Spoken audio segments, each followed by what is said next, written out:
Hello and welcome to Top Story. French President Nicolas Sarkozy today begins the third and final day of his state visit to Morocco, most of which has focused on trade links between the two countries. But in Tangiers on Tuesday, Sarkozy also began to put flesh on the bones of a project he first raised in this year's presidential election campaign. He's invited the heads of state and government of the Mediterranean littoral countries to meet next year in France to consider an economic, political and cultural union. The idea of a Mediterranean union has had a predictably mixed reception. Some have dismissed it as a subtle ploy to advance the French foreign policy agenda, while others have questioned the viability of institutionalized cooperation in a region of such uneven economic and political development and so divided by cultural tradition. Turkey clearly smells a rat. Rightly or wrongly, it suspects the whole project is an elaborate ploy to keep it out of the European Union. Sarkozy insists that that is a misreading of what he wants to do, and in Tangiers urged the Mediterranean states to work together to heal past divisions.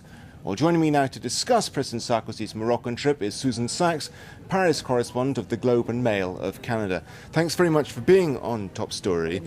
Sarkozy's calling on the Mediterranean countries to put aside their differences and join this union. But it's a tall order given the differences among the countries of the Mediterranean basin, isn't it?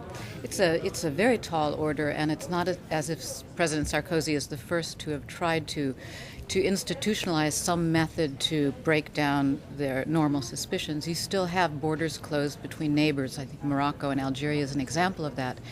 You have kind of the big elephant in the room that no one's talking about in this union, which is Israel, which has relations more or less peaceful with some of the countries in the Maghreb and some of the countries that have already signed on to other of the European Union efforts to create union in the Mediterranean. That's Jordan, that's Egypt.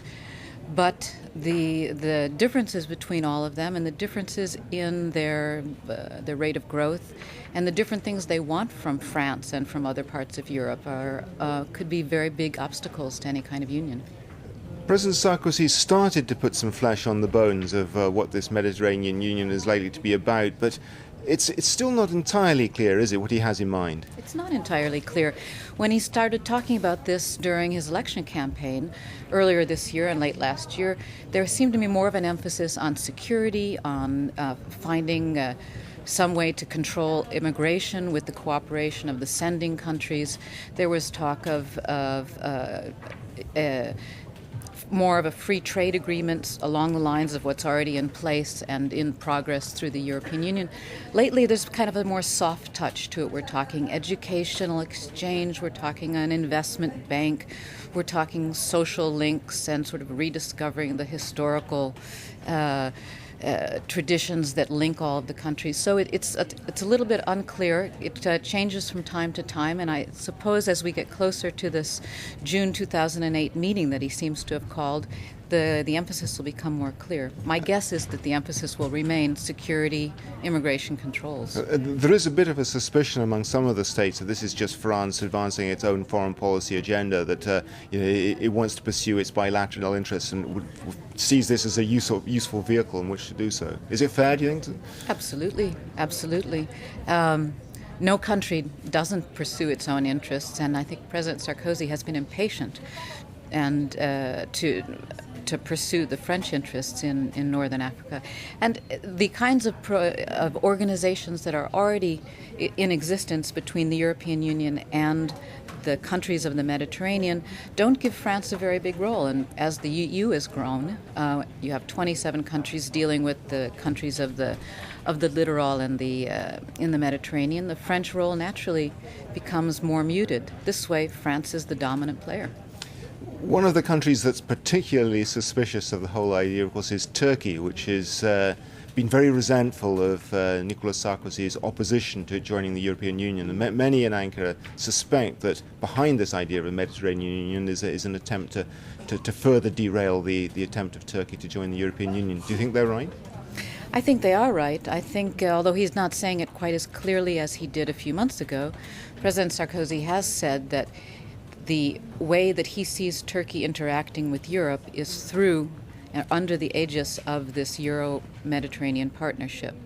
That's not likely to to please the Turks at all. Not that they won't join; they're already part of other EU efforts to create free trade zones and other kinds of links between Europe and the Mediterranean area. The Turks join everything. They're a big player in NATO, in the Islamic Conference, naturally in the Council of Europe, and they have a customs union with the European Union. But it's hardly going to play as any kind of substitute for full membership in the European Union as far as they're concerned. This is just another kind of side organization, I believe, as far as they're concerned. One of the big concerns of France that Nicolas Sarkozy has brought up again during this visit to Morocco is the question of immigration. And I suppose in terms of trying to deal with the problem of immigration, this would be an ideal organization. It could be from the French point of view. There's always a give and take, and if you organize your neighbors, in this case the countries along the Mediterranean on the south, if you organize them and what you want is control of immigration, then you have to be prepared probably to trade and bargain. And so the question is what incentives or threats does he offer those countries in order for them to try to hold back, better control immigration? Some of it could be development funds, some of it could be educational exchanges that are better controlled. But it remains to be seen exactly what the give and take is in this new organization he has in mind. You mentioned a second or two ago Israel. Israel apparently very keen on the idea of a Mediterranean Union, but it's hard to imagine countries like Israel and, for instance, Syria being in the same organization, sitting down around the table and discussing common issues. These days it's impossible to consider that. Even it's possible to consider Lebanon, Syria, even Libya sitting down at the same table. Israel in the past has applauded the EU efforts to be active in the Middle East. They've seen that as a way to engage, to kind of tame in a way some of its Arab neighbors that it finds particularly hostile. So I think yes, Israel will support the effort, even if it means that Israel won't be a member. But the Arab states? The Arab states, I think, will also probably support it. In a way, everyone wants to join a new club. It gives more prestige, it gives more prominence, it gives more opportunity to sort of engage with richer, bigger, more developed partners. And in fact, most of the Arab countries at this point are looking for help, not necessarily in making money. The Gulf states are making plenty of money, but they're looking in where to invest that money.